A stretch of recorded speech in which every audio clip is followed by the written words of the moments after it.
Alrighty. This is the part that you may have been looking forward to. What to do instead of doing what, focusing on what not to do. This is, if you can get rid of this stuff, you're on the right path. But what we want to be doing here, long story short, be accountable. Be radically accountable. Do not villainize your partner and be quiet. The reason we be quiet is because everyone says do no contact. No contact is kind of like this semi-bullshit thing because it has flaws to it. But what this really can mean for you in the manifestation realm is if you can imagine yourself being with your romantic interest and them seeing you differently and you seeing them differently to begin with, changing your conception, changing your identity. Your identity is what creates. You are the lamp. Your identity is the light.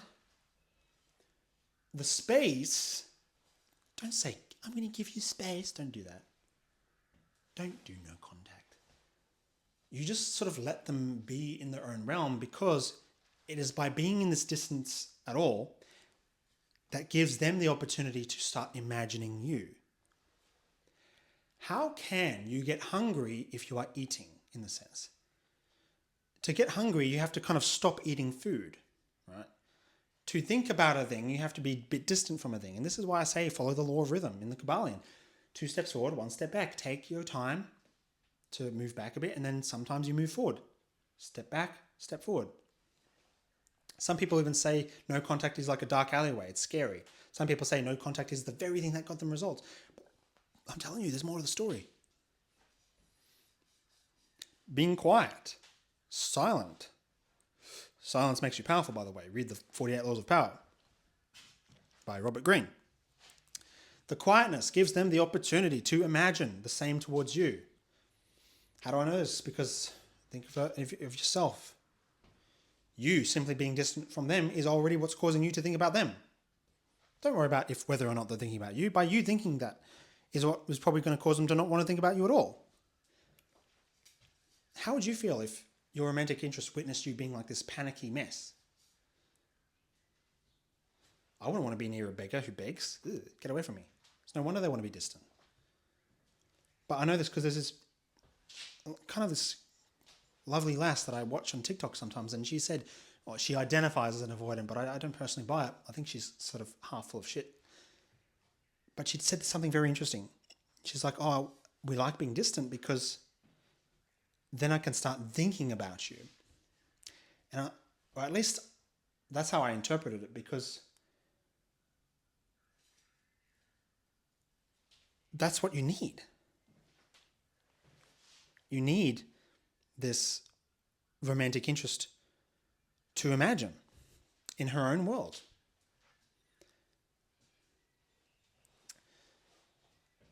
Anyway, your number one skill is reinterpreting. Out of all things, emotional safety is the goal that we're aiming for. Essentially, this is the manifestation. This is the noun, the physical, tangible fact. But the verb of manifesting is reinterpreting. This is the closest word I can get to the verb of manifestation. Reinterpretation. Authors like Neville Goddard say things like revise, but I'd say reinterpret is a much more accurate term. Revise is like recalling the past and having the faith that the past and the present are one and the same, and that by you revising the past or the future, etc., you are restructuring the present. Fair enough. That could be true. But reinterpret is another very accurate way of the skill. It's the skill. And here's the thing about driving a car, right? Let's say you learn how to drive a car. Reinterpretation is the skill of driving the car. So what are you manifesting? Are you manifesting a tangible physical fact, or are you manifesting a skill? What you really want to be manifesting is the skill. And to stay strong, you have to keep being strong. So with certain skills, you might not necessarily forget them. You learn how to ride a bike, you learn how to drive a car. And hopefully you don't necessarily forget the skills, but you know how to do the skills after a certain period of time of just simply practicing the skill. And the secret is pretending. The secret is practicing the skill. At first, it's going to be boring, it hurts, it sucks, you hate it. But you have to keep trying it. If your heart is in it, It's going to be 10 times more powerful than just simply trying to do it. So your heart should ideally be in it. If you want to see your romantic interest as an avoidant, BPD, narcissist, etc., see them as broken, see them as needing rescuing, etc., and you don't try and change that, then what can I say? I suppose you're free to be like that, but you're probably going to stay the same. Can you say that you're radically accountable if you can choose to, this is all a choice, you continue to do these things that you might not realize you're doing? It's all a choice. We must reinterpret things. We must manifest what we want in the form of reinterpretation. That's within your control, and it's going to massively affect everything outside of your control. Being radically accountable, we must do that. We must be that.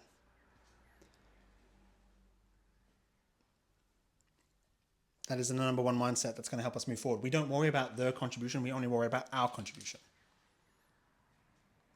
Number 3, silence, soundlessness. I already mentioned that. The quiet space is what allows for there to be some type of growth. Number 4, do nothing plus acceptance. Literally do nothing. Like if your relationship is going south side, do nothing. I promise you, do nothing. Do absolutely nothing. Maybe, and accept it. You accept it, you're not holding on to dear life for this thing anymore. Just accept it. But don't identify with it. And do nothing. Because by trying to do so much, you're only going to make it worse. By doing as very little as possible, especially towards things that are outside of control. Yeah. Anyway, number 5, listen plus understand. You want to do something that's a bit more like tangible? Be open to listening to your romantic interest in relation to all the things that you disagree with, and try to understand their perspective. Just like how you would like to be listened to and understood. Number 6, be curious and empathetic. Put yourself in their shoes. Be genuinely curious. They can tell if you're bullshitting or if you're faking it. You've got to be genuine. Number 8, which I'd probably still say is one of the most biggest skills that you really need, is discernment.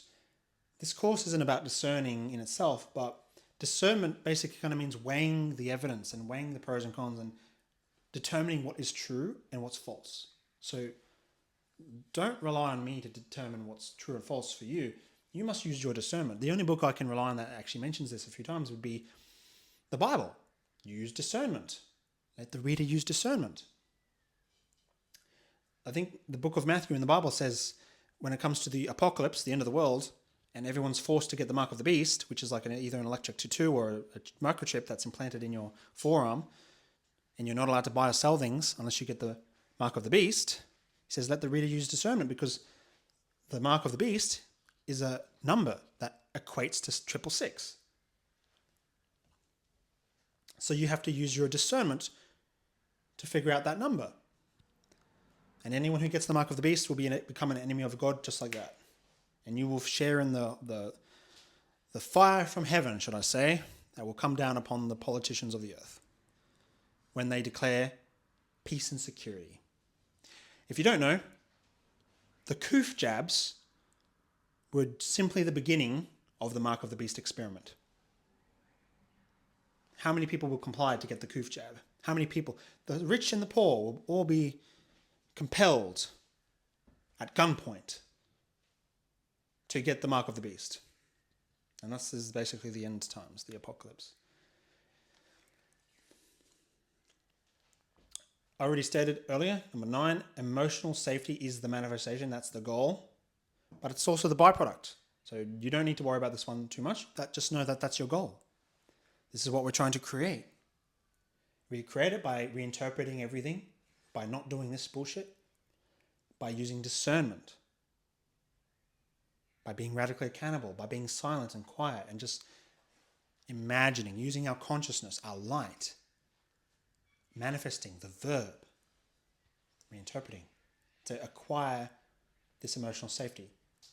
just like the toilet with your ass. It's an expression of your identity. It's an expression of the affirmations, thoughts, beliefs that are embedded deep in your heart. This is your wiped ass. Emotional safety. The next thing, I'd say number 10 here, we're focusing on our structural integrity. So whether you're dating or you're already in a relationship, structural integrity is who you are being. It is the construct of your lens, the color of your lens, the color of your light, who you are being. And let's say, for example, you're trying to go out on a date with a girl or something, and you go on a date, but they don't want to see you again. They're like, oh, it was great seeing you, but I'm not sure I want to continue with you. How do you respond to that? How do you get them back? Well, it's a new person, so don't worry about it. But second of all, how do you respond? You just simply say, okay. Okay is the magic word. I promise, that's the magic word. But the reason you say okay is not to try and trick them into seeing that you're secure and positive, etc. The reason we say okay is to reinforce our already established structural integrity. We do it to reinforce who we are. We don't try to trick the other person into complying with us or seeing us differently. We're not even trying. So I say do nothing. We're not even trying to do that. We're just trying to reinforce our own structural integrity. We're like a spider. We're building a web. And where we are in imagination as well, we're just building a little story. We're just building webs. And eventually the painting comes into fruition. We're not taken aback by rejection. It might sting a little bit, but that's fine. Don't identify with it. And to build our structural integrity, we just take one step at a time. There's actually a book called The One Thing. I haven't personally read it, but the principle is basically you want to be having like this laser focus. You want to be really concentrating on a specific thing. Concentrate, pull back. Concentrate, pull back. And the concentration on a thing, your direct concentrated attention, is sufficient in creating a manifestation. And you do this at just one step at a time. Baby steps. You don't sprint. It's not a race. And fucking hell, it's not a marathon. It's a Minecraft creation in a video game. You have a house, an idea, you're building this thing. It's a painting. You do one stroke at a time. You are the painter, therefore you stroke. And if it fails, you just try and try again. If you fall down, you pick yourself up. But we're not trying to change the other party. We're not trying to focus on the manifestation. We're trying to reinforce our own structural integrity and change our heart. That's where our attention is.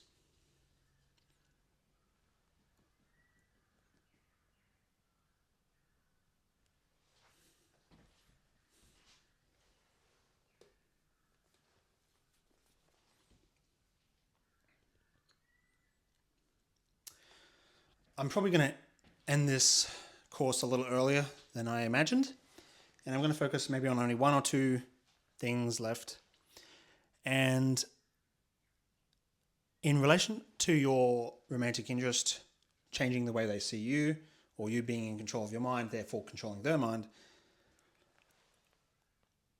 the way you get your manifestation is kind of like by falling asleep. Some people use the word surrender, let go. Some people say yield. Some people say lean in. But I say to you, when you think about a thing, when you want a thing, etc., you have to fall asleep to that thing. Like you stop thinking about it. Like I said earlier about like looking for your keys or your missing purse. When you fall asleep to the fact, that's when you get it, when you least expect it. You fall asleep it. You fall asleep. In your waking dream, you fall asleep.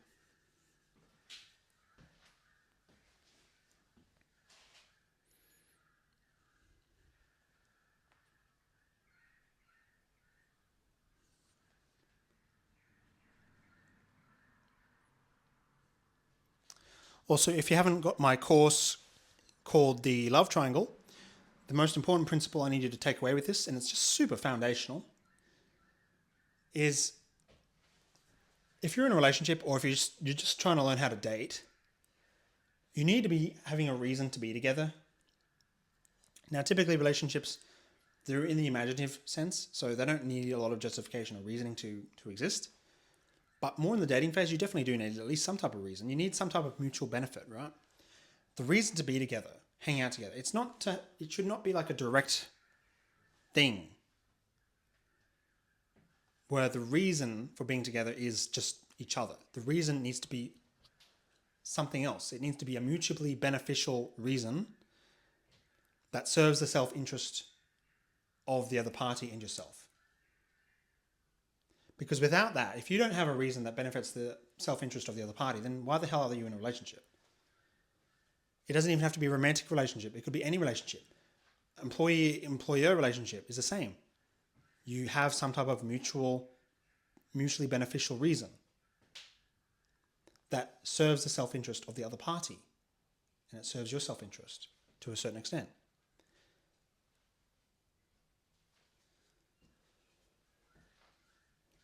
In terms of the verb, the most important thing I need you to take away from this course, reinterpretation, manifesting the verb reinterpretation, understand that sometimes we don't understand the intentions behind what people do, and we start hypothesizing, and we start theorizing, and we start speculating behind the reasoning behind why someone did a thing. But that's all really just speculation. You know, if you try and sum the pieces up to solve a murder mystery, and you start accusing your romantic interest of being the one who committed the murder, it may be the case that your theory, your speculation, your hypothesis was completely incorrect, and you've actually harmed the relationship by creating this speculation. And you created speculation because you don't yet possess all the facts, all the things. So try not to be quick to judge. Don't be quick to anger.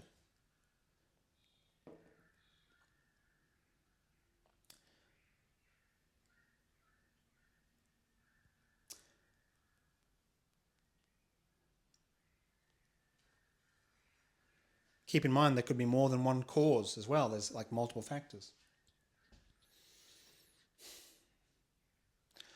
You know, I really hope you learned something here. I really hope I got my message across, because these are the biggest things that I've learned over time. And this is just the summary of everything I've learned. And yeah, I probably should create a much more in-depth course with a lot more details and stuff. But what I'm basically doing is I'm just, here's the answers on a silver platter for you. Take it or leave it. That's basically my attitude for this course. I do apologize if that rubs off on you in the wrong way. But I do promise you that these are extremely important, because you're going to find the stuff that I talk about here in all the books, and anyone who's a coach or expert is going to talk about similar things, and they're going to tell you in different ways of how they're going to accomplish their thing. But I tell you that you are in control of what happens next. Don't rely on other people to determine how you do a thing.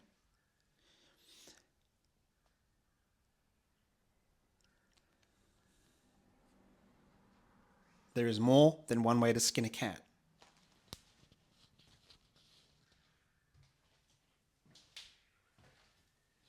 There is more than one way to reinterpret a thing. There is more than one way to be radically accountable. There is more than one way to listen and understand. There is more than one way to be curious and be empathetic. There is more than one way to imagine. There is more than one way to discern. There is more than one way to create emotional and psychological safety. There is more than one way to create and amplify your own structural integrity. There is more than one way to concentrate and focus to laser focus. There is more than one way to take baby steps. There is more than one way to have a growth mindset. There's more than one way to lose a fixed mindset. There's more than one way to create a cycle. There's more than one way to create a feedback loop. There's more than one way to create sexual tension.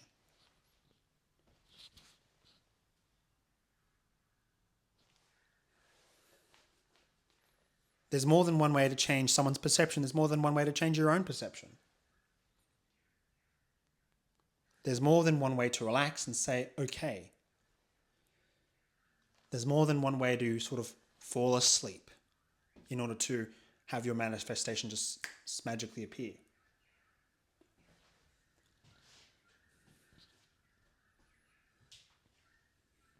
And again, all these things of what you should not be doing, there's more than one way that these things appear.